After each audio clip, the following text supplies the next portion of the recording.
Listener discretion is advised. Hey everybody, how's it going? This is episode number 10 of the Squeaky, Unclean podcast. That's right, we've made it to double digits now.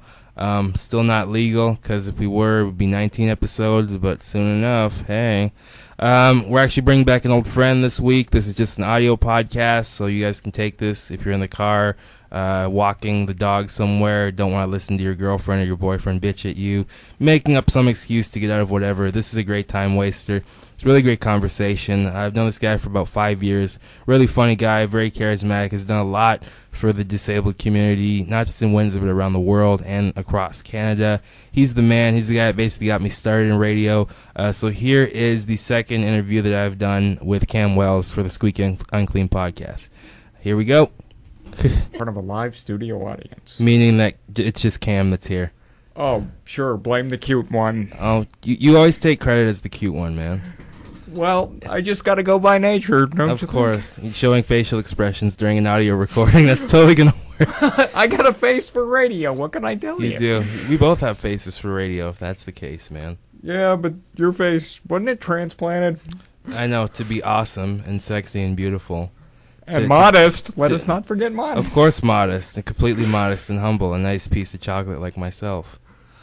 It just keeps going and going. And going. Up until Charlie Sheen got a hold of it. We've all seen that one. Oh, man. Well, you know, I always like to start each podcast with a message, Cam. That's always what I say. Yeah, well, your last message was for a good time call. If this joke bombs, I'm totally blaming you. People listen to it, they're like, oh, that kind of worked. Sure, blame me. I always blame you.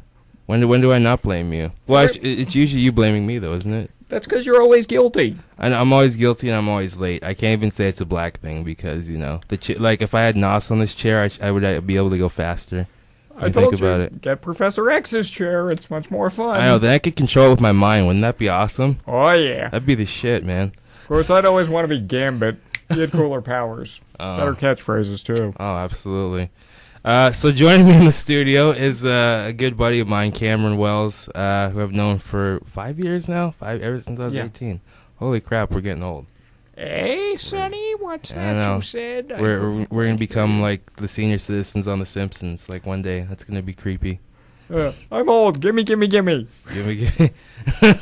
I love, like, did you see the one episode, like, where they walk out, and it's like, they're like, yay, we're free, we can go anywhere we want. Then when we get outside, they're like, I'm cold and frightened. That's gonna be us. I don't know, man. We're already a catch, though, because, we're hyping up our relationship. We're always, like, a catch, though, because, I started here at the CJM Studios. I recorded episode 9 here just last week with Kate Davis and my other friend Cameron Adamson, which was really great. And this is actually the first radio show I started at because when I was in high school, I didn't know what the hell I wanted to do. I knew fuck all. I had no idea what I even wanted to do. And basically, we had co-op and stuff, so you could just volunteer at certain places that you wanted to try out. And I said, oh, CJAM's cool. I'm going to the university. I know a bit about radio. I thought I had a pretty good voice, people told me. So I said, might as well try it out. So I came here, I got an internship, and lo and behold, I ran into this guy. And after... It's been downhill ever since. Yeah, it's been a steady decline. Our empire is in the decline, except we're not getting fed to the lions. Oh. And if so, I've done a great job of escaping with whatever's left of my body. So, all right then. Yeah, it's okay. This is not a visual podcast, guys. The other ones are.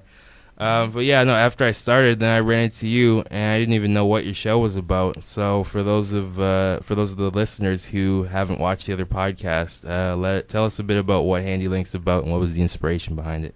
Well, it's a disability issues program, basically. Covers all aspects of disability life.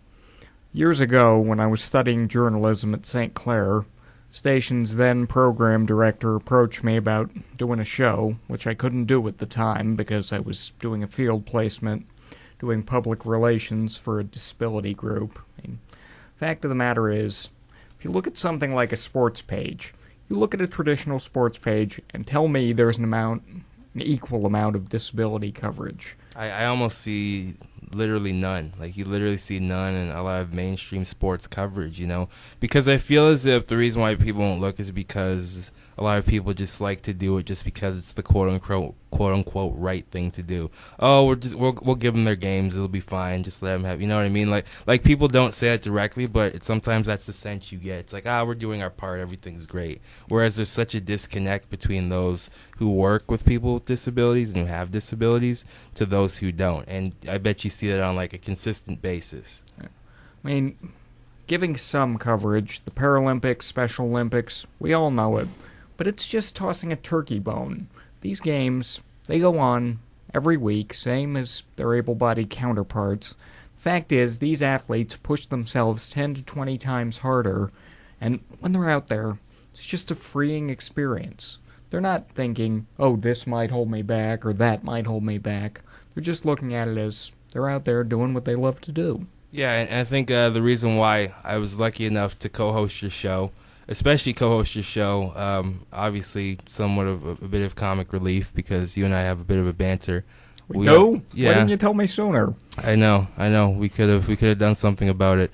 But no, I wanted to come on your show because it's basically internationally renowned because you told me that you guys, well, our show gets syndicated across Canada and even across the world because we've had guests on from different countries, doctors, medical professionals, you name it. Yeah, that time I had to call New Zealand at 2 a.m. their time.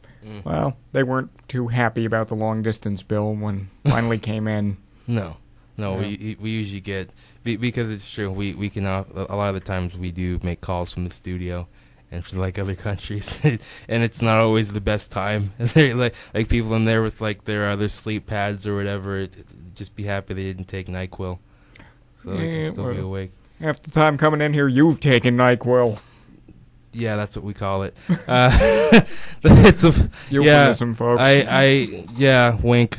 I plead the fifth. No, it's true though. But I think that your show, I'm not trying to suck up, obviously, but I think that your show gave me a lot of exposure and a lot of experience when it came to radio. Like in terms of whenever I come on as consistent as I can, because obviously it's your show. I don't want to, I don't want to be like, oh, well, it's, I want to, like, obviously share the spotlight with you. And, like I said, you gave me my start, so I got to pay it forward in that respect. Well, the fact is, I'm always glad when you're on because, well, if it's just me doing monologue, I did one episode that way, and God is my witness, never again. Never. We've had some really interesting guests, too. Obviously, we're not going to name them by name because I don't want to do that. I don't like naming names, but we've had a few interesting characters in the past. I mean, you don't have to name names, but do you mind sharing a couple stories with the audience? Yeah. A couple of my favorites. Man who was rendered a quadriplegic, actually. Couldn't move, couldn't speak, but a relative of his was an engineer who designed a translating box so he could sort of blow out Morse code. Mm-hmm. Another one actually was Marlee Matlin's interpreter. This was a few years ago. She was giving an interview, which she actually did in sign language, which I was able to have her interpreter do the voice work for. Yeah, I remember that one time I was on with the episode too. You had a deaf rapper on from Detroit. Could you give a bit more info about him? It was a really interesting episode. Oh yeah, he actually signed a record deal with, I believe, the same guy who launched Eminem. Mm-hmm. Fact is, he did initially a song called "I'm Deaf." Then he went on to do a full album, which we have here at the station. It's actually really great. I'm not hardcore about rap or anything, but the fact is, it's such an important message for a person with a disability to just take such a lead on that, turn it to their advantage and say, I can do this, and I can do it in such a way that's mainstream and something an audience would actually enjoy. It's not making light of somebody's condition. It's just doing what they love. I think there's a fine line too, because people sometimes, don't quote me in layman's terms, but they get it twisted in the sense of like whenever, especially like when I'm on stage. This is kind of from a personal experience. When I'm on stage and I talk about my disability, I don't make it the staple of my act, and a lot of comics I know, if they do have a disability, don't want to make it the staple of their act. Like I'll talk about it, I'll get out of the way, then I'll just do my other jokes. You know what I mean? I think that's the big distinction, is that whenever you have a group in society, or a quote unquote newer group that's looking to gain understanding, exposure, and to not be alienated or misunderstood, you have to kind of gain exposure through media. Media is a very powerful tool in not just spreading information, but spreading understanding and spreading awareness. And to me, that's what connects people. And that's the beautiful thing about the internet, because with the internet, it's somewhat of a great equalizer. You can get people from different parts of the world, from all walks of life. You could even be a fetus, and as long as you know how to type into YouTube, or as long as you know how to Google search, you can basically get information that nobody else would have been able to even conceive even 15, 20 years ago. You do jokes. The last act sounded like an address to Congress. My fellow Americans, I will not stand, but I will be here. We've all heard political speeches. They all sound the same after a while. They honestly do. And Cam's been to a few of my shows where you've gotten picked on, and I've had to apologize because of I don't know. I don't really do that sometimes. I only do that if it warrants it. But my MC had a bit of fun with you. Yeah, well, the lawsuit's still pending on that one. Oh, come on. He's a nice guy. He's a stoner too, so he's not going to remember what he said. I am taking no liability for the preceding statement. Okay. Just so you know. No, it's cool. He's a cool guy. He doesn't care. He's a good friend of mine too. Big ups to my MC that night, who shall remain nameless. Anyways, but yeah, no, it's in terms of like music though, in terms of like social norms. I was talking about this with you before I went on. Like, it's so crazy how especially because with this access to information, how people's perceptions are changing and our knowledge is changing. Like, I don't think that in terms of like the ratings that you have on movies and stuff, I think that those need to be adapted, because you know how Canadian ratings are different from U.S. ratings and stuff like that. I think that they need to be changed to certain levels, because whenever you hear the word, keep it PG-13, keep it PG-13, a lot of 13-year-olds are really smart. They're way more intelligent than either one of us were when we were younger. Like I have a 13-year-old sister. She knows way more about everything than I knew when I was 13. They called it the age of innocence. Where did it go? I mean, the fact is, people are constantly inquisitive. The need to know new things. Mm-hmm. It especially comes up a lot in my work surrounding disabilities. There was an organization that at one time was called the Home for Incurable Children. They changed the name after society realized, hey, they might not be incurable. We might find an answer. Yeah, nothing's incurable. That's so thou shalt only do. You know what I mean? It sounds so official because nobody saw any of this stuff coming. How can you say that one societal norm will remain consistent with the other societal norm? It doesn't always play out like that. One thing that will remain, however, one guy can spoil it for everybody. That's always the concept.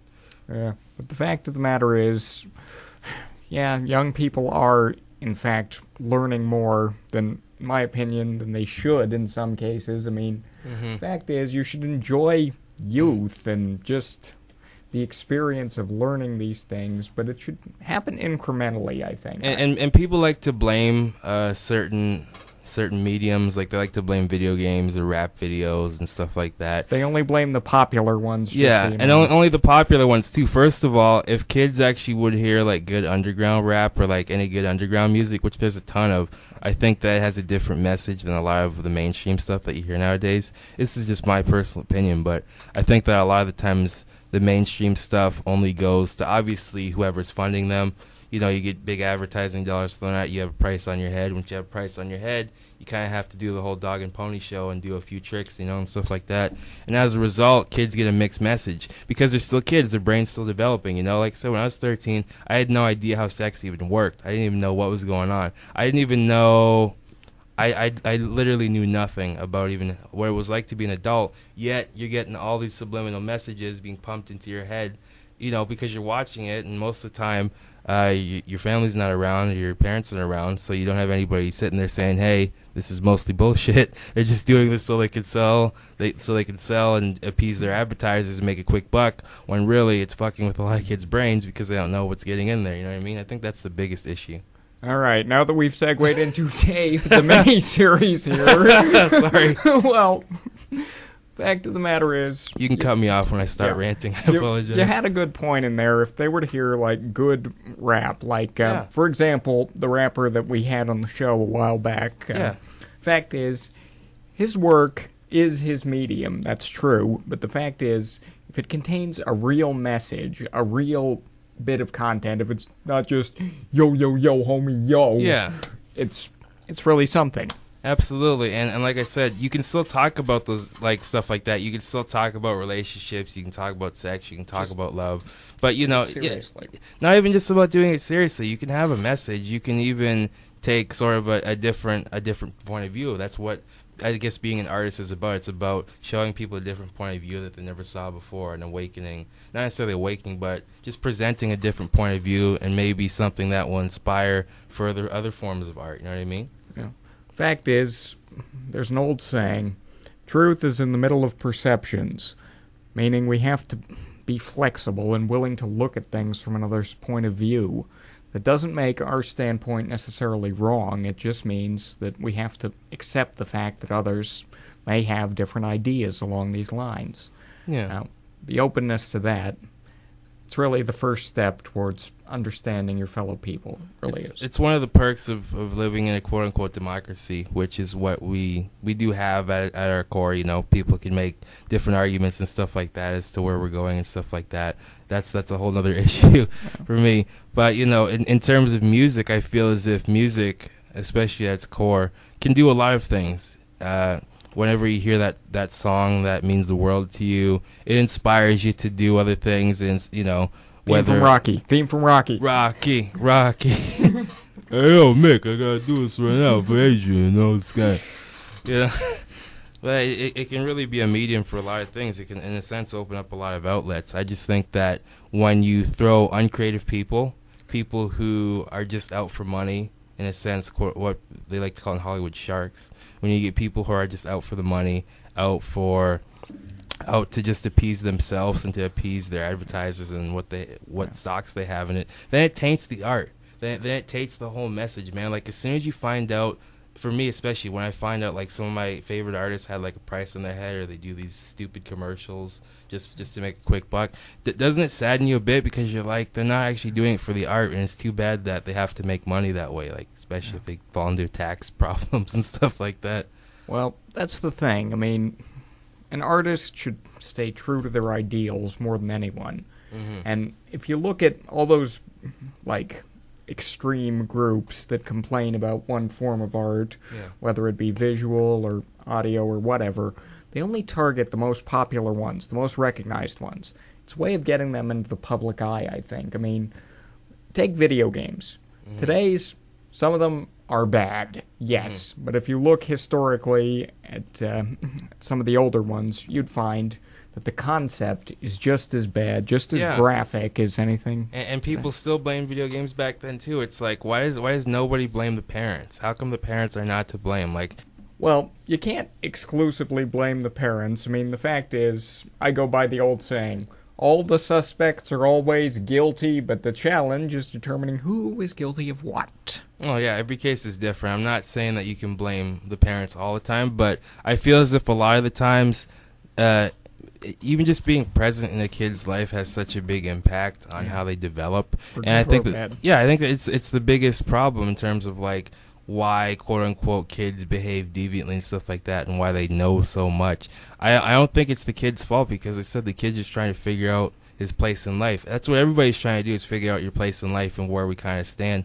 And basically it's a parent's job to kind of help that person, that new person that you made through life, because you're supposed to have experience, you're supposed to kind of know. But the problem is you get people who are irresponsible, who weren't really ready for a child in the first place, and you get fucked up people raising fucked up kids. You know, it's not always the kid's always the kid's fault too. But that's my issue. If you take the time, you take the care, and you share the wisdom of your experience more than anything. I mean, take me, for example. I mean, when it comes to disabilities, that's my big thing. I mean, fact is, I'll talk to anyone who has questions about it. Anyone who wants to know more about my condition, or any condition that I know anything about, they're welcome to ask. I mean, Yeah.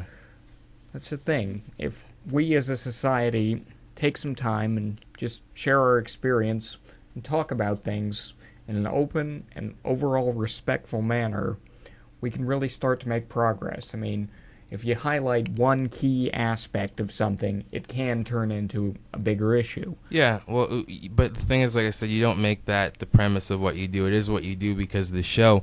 But I like that you said you're very open about it, too, in terms of your disability. How, in fact, did you acquire your disability? Because you acquired it, right? Yeah. Well, basically, one day I was at school having lunch, and my brain got extra crispy. I had a stroke. Oh, yeah. And honestly, that is the best way to describe the sensation. I was in a coma for 6 days, woke up, quoted the Tostitos commercial, just to let everybody know I was okay. That's seriously what I did. What Tostitos commercial? Remember that old one? Did you know you have a metal plate in your head? Really? No, not really. I did that because, well, it was something my mom and I always used to say to each other, and after 6 days of her worrying if I was going to be all right, I figured that was the only way of letting her know that my brain was only slightly magnifoozled. Exactly, and it was obviously an adjustment after that, but it wasn't really a big deal. That's what I hate.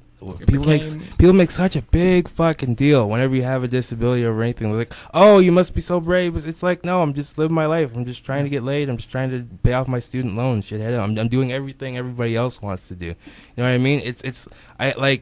I spoke about this. Well, I spoke about this with my friend Jeff Preston, like you said, and I quoted it in the last podcast.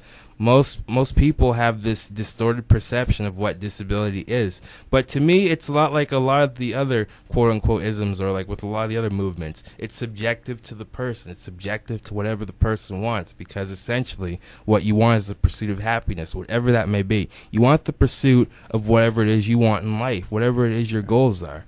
Yeah, I say that on the show all the time. Yeah. Fact is, people with disabilities, just like everyone else, they have individual thoughts, hopes, dreams, and they're just going to do what it is that they want to do. And like the ones like us who are well adjusted and who don't care, we're going to tell you what our disability is. You don't have to. People feel like they have to walk on eggshells because, like, oh, this might upset them, and for some it might, but you know what? Those people would be upset over whatever, because it's hard to adapt, especially if you require it. Like, I myself was born with it, so this is just my life. Yeah. Like it's just all I know. So I can't really hate somebody for not knowing, because my condition's rare, and you're not always going to know what it is. So I guess it's my not my obligation, but you know, it's sort of my right to be able to tell you what it is, and so you can further understand, and we can just have a regular relationship. Because I feel like you just got to cut through the BS at the end of the day. Well, when it comes to an acquired one, I think it's all a question of just finding what works for you, adapting things that you do anyway.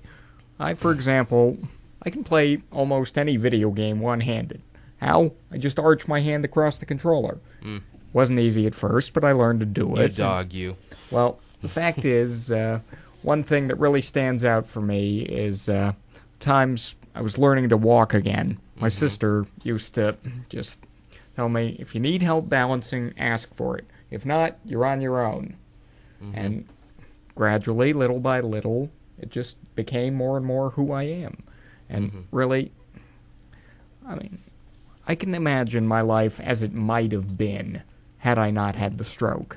But the fact is, I'm happier this way than I think I ever would have been. Yeah. I've met people, I've done things that I wouldn't otherwise have had a chance to do. And obviously it could be frustrating because you got to deal with people who are just complete morons, you know, even when they don't try and be. Oh, come on, you deal with that if you're able-bodied or not. Oh, absolutely, but it just seems like you run into it more because it's more visible. Like, you know, for instance, like sometimes if I'm getting off the bus and the ramp's about to flip out under the ground, and it's about to flip out, and somebody steps on the ramp, I don't necessarily get mad. I get mad sometimes if they know that they're about to do it and they don't do anything about it.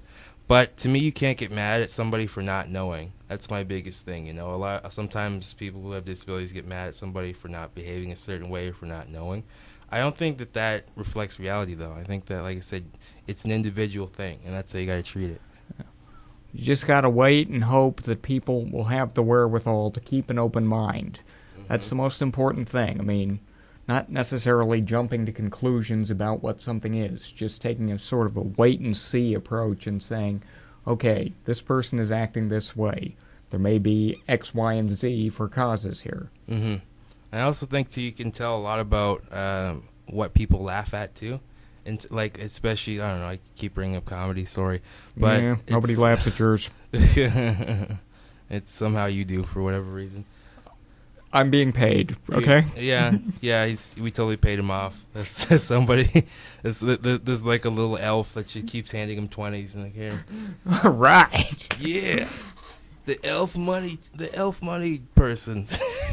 I believe it was the Monopoly guy, That and was. Unfortunately, I can't spend it. Unfortunately, that game's really dark. Louis C.K. did a bit about that. It's like the Monopoly loss is dark. It's like, yeah, you've lost your whole house, and that's all mine right now, and even if you want to pay it back, you're going to have to. It was a really good bit. It's one of my favorite bits, actually. All right, so how do you think, because this is probably a question of mine that I haven't asked a lot of people, because you're a bit older than me.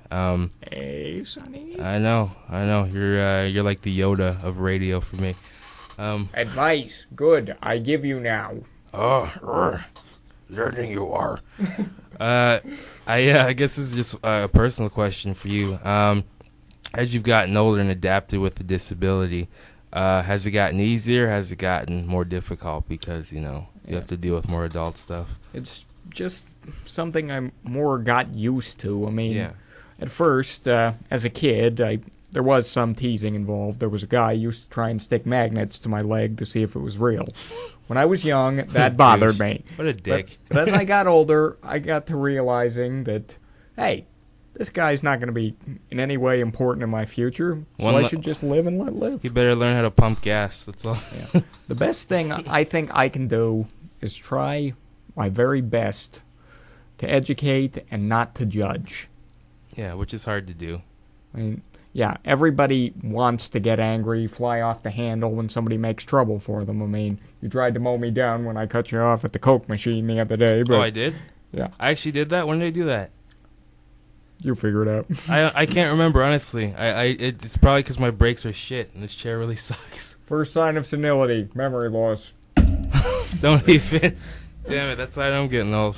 It's all in good fun, It people. is All in good fun. It's my podcast. You don't have to say that. They're just making they know, sure. They know I we're mean, just fucking around. It's a legal thing to protect me. The views and opinions, though. It's. We're in a radio station. We have disclaimers. We do have disclaimers. I should probably get. I'll just make my own. Fuck it. I'll just make my own. I think we're gonna wrap this baby up.